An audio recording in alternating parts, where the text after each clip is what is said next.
Saludos. Para el análisis de hoy tenemos una obra que, más que un libro, es como un laberinto. Niebla, de Miguel de Unamuno. Publicada en 1914.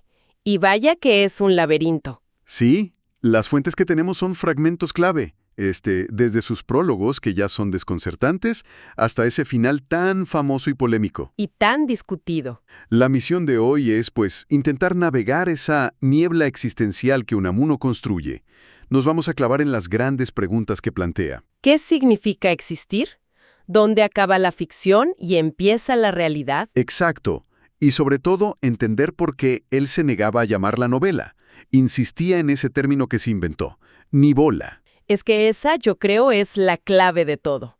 Fíjate, Unamuno no nos invita nada más a leer una historia. No, para nada. Nos mete de lleno en su laboratorio filosófico. El juego desde el principio no es sobre qué les pasa a los personajes, sino sobre qué es ser un personaje. Claro. La duda existencial no se queda ahí, en las páginas, sino que salta y nos interpela a nosotros como lectores. Es una cosa tremenda. A ver, vamos a entrarle a eso, porque suena bastante enredado. El contexto central es esa palabrita, nívola. Nívola, sí. Que en el libro, curiosamente, es un personaje quien la define. Un escritor, Víctor Gotti, que es amigo del protagonista. Justo.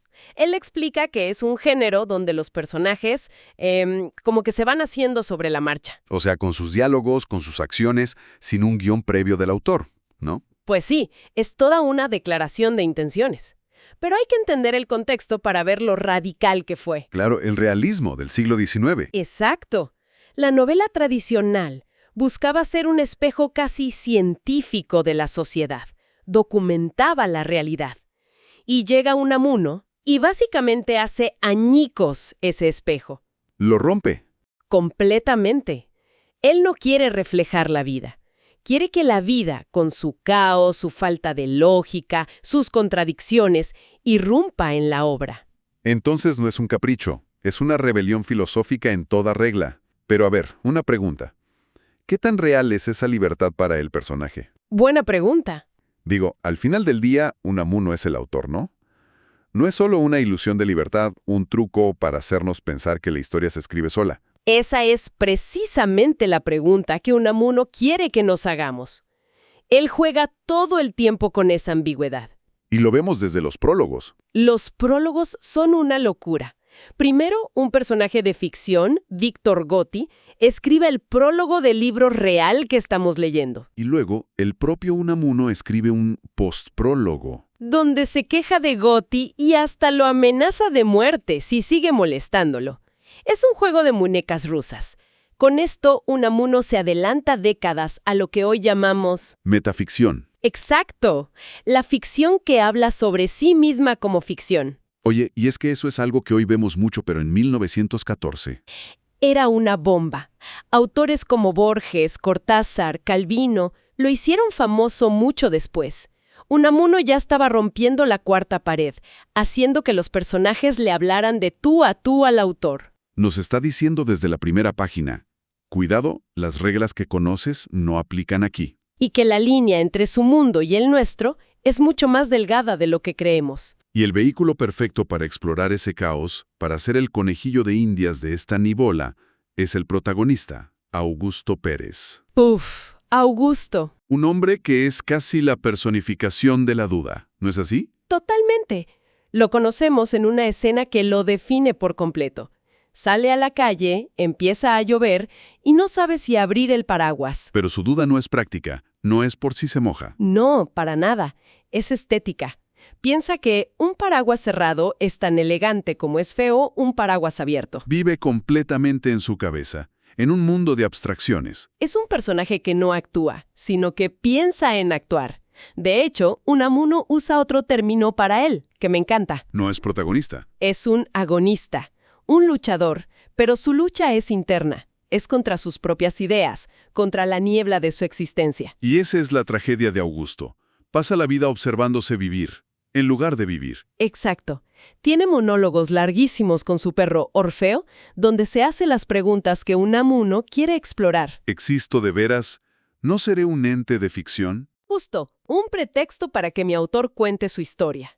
Llega a cuestionar la realidad entera con una frase tremenda. ¿No es acaso todo creación de cada cosa y cada cosa creación de todo? Es un hombre tan pasivo que su propia existencia se le vuelve un problema filosófico. Y en medio de esa parálisis, decide que necesita algo que lo ancle a la realidad, algo que le demuestre que de verdad existe. Y como buen intelectual, se le ocurre la idea más abstracta posible. Enamorarse. Pero claro, a su manera. A su manera, que es la peor posible, de forma experimental. No se enamora. Decide hacer un experimento sobre el amor. Elige a su sujeto de pruebas, Eugenia, una pianista que ve pasar.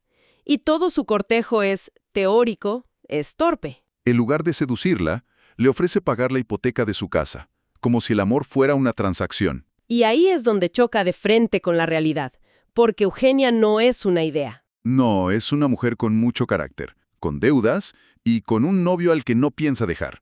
Su reacción es brutal. Brutal y necesaria. Ella lo pone en su sitio. Lo acusa de querer comprarla, de tratarla como un objeto. Ella es todo lo que Augusto no es. Totalmente. Tiene los pies en la tierra, tiene voluntad, un objetivo claro. Ella no vive en la niebla filosófica, vive en la realidad concreta. Y le grita a la cara que su supuesto amor es un insulto. Un capricho de niño rico que no sabe qué hacer con su tiempo. Pero el experimento no termina ahí. Para complicarlo todo, aparece Rosario, la joven planchadora. Ah, Rosario. Y con ella parece que la cosa es diferente, ¿no? Ella no lo rechaza como Eugenia. Fíjate, eso es lo que revela la profundidad de su patología. Rosario es una oportunidad de conexión real. Es una chica sencilla que se siente atraída por él. Y toma la iniciativa, lo besa. Le ofrece un afecto genuino, sin complicaciones. Pero Augusto es incapaz de verlo. Lo intelectualiza de nuevo. Exacto. En lugar de vivir ese momento, inmediatamente lo convierte en otro experimento psicológico.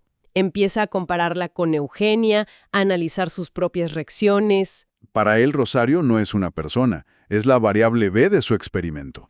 Incluso cuando la realidad le ofrece una conexión humana, directa, él la rechaza para seguir perdido en su laberinto mental. Es la prueba de que su problema no es el mundo exterior, es el mismo. Su incapacidad para vivir es total, y ese fracaso culmina en la humillación final, que es la que lo empuja al abismo. La humillación total. Eugenia, la mujer que lo había rechazado, resulta ser mucho más cínica de lo que parecía. Junto con su novio, el vago de Mauricio, le tienden una trampa. Finge aceptar casarse con él, le saca el dinero para la hipoteca y, el día de la boda, Se fuga con Mauricio. es un golpe devastador.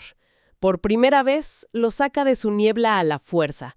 La realidad, en su forma más cruel, le da una bofetada. Y es ahí cuando toma su primera decisión real, firme y trágica. Suicidarse. Y aquí es donde la novela explota. Llegamos al clímax, a una de las escenas más audaces de la literatura española. De la literatura universal, diría yo. Augusto decide quitarse la vida, pero antes se le ocurre que debería consultarlo con alguien, y se va a Salamanca a hablar con el propio Miguel de Unamuno. Es una escena que te vuela la cabeza. El personaje, angustiado, llega al despacho de su autor para discutir su destino. Y la conversación es de un vértigo filosófico increíble. Unamuno, con una frialdad casi divina, le revela la verdad. Tú no puedes suicidarte. ¿Por qué? Porque no está vivo. Le dice la frase lapidaria: usted no existe más que como ente de ficción. No es usted, pobre Augusto, más que un producto de mi fantasía. ¡Qué locura! Es el autor entrando en su propia obra como un dios para decirle a su creación que no es más que un títere. La reacción de Augusto debe ser de shock total. Al principio sí, pero luego ocurre lo inesperado. Se revela. Pasa del shock a la furia y le voltea el argumento a Unamuno. Le dice que quizás es al revés, que Unamuno no existiría sin sus personajes. Claro, que son ellos los que le dan vida y sentido. Y le lanza el argumento definitivo, usando las propias ideas de Unamuno en su contra. Le recuerda que el mismo Unamuno ha dicho que Don Quijote es más real y más inmortal que el propio Cervantes. O sea, la criatura se enfrenta a su creador y le dice, chance el que no existe eres tú. Es la rebelión absoluta. El ente de ficción adquiere tal nivel de conciencia que desafía a su Dios. Le dice que los lectores se preocupan más por él, Augusto, que por el propio Unamuno. Y la cosa escala a tal punto que Unamuno, viéndose acorralado por su propia lógica, recurre al poder absoluto. Cambia de opinión. Y le dice, pues bien, me niego a que se suicide, lo condeno a vivir. Y cuando Augusto insiste en su derecho a morir, Unamuno da el golpe final. No, te condeno a morir, morirás, pero cuando yo lo diga. Augusto, desesperado, llega a amenazar con matar a Unamuno. Es un momento vertiginoso, porque si Augusto puede matar a Unamuno, Entonces la ficción puede destruir la realidad, se borran todas las fronteras. ese es el punto culminante del juego metaficcional.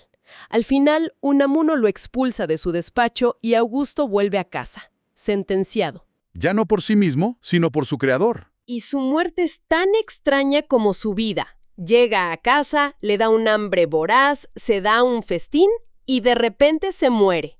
El médico que lo examina no encuentra una causa clara. Y dice que murió por síntesis. De un fallo del corazón, el estómago y la cabeza, todo a la vez. Y cuando crees que el libro ya no te puede sorprender más, llega el epílogo. Y el narrador es... El perro, Orfeo. Unamuno nos da un último giro de tuerca cambiando por completo la perspectiva filosófica. Es una jugada maestra. Totalmente. Orfeo, junto al cadáver de su amo, reflexiona sobre la naturaleza humana desde su punto de vista animal. Y sus pensamientos son una crítica demoledora a todo lo que representaba a Augusto. Hay una frase. Qué extraño animal es el hombre. Nunca está en lo que tiene delante. En cuanto le ha puesto un nombre a algo, ya no ve este algo. No hace sino oír el nombre que le puso. La lengua le sirve para mentir, para inventar lo que no hay y para confundirse.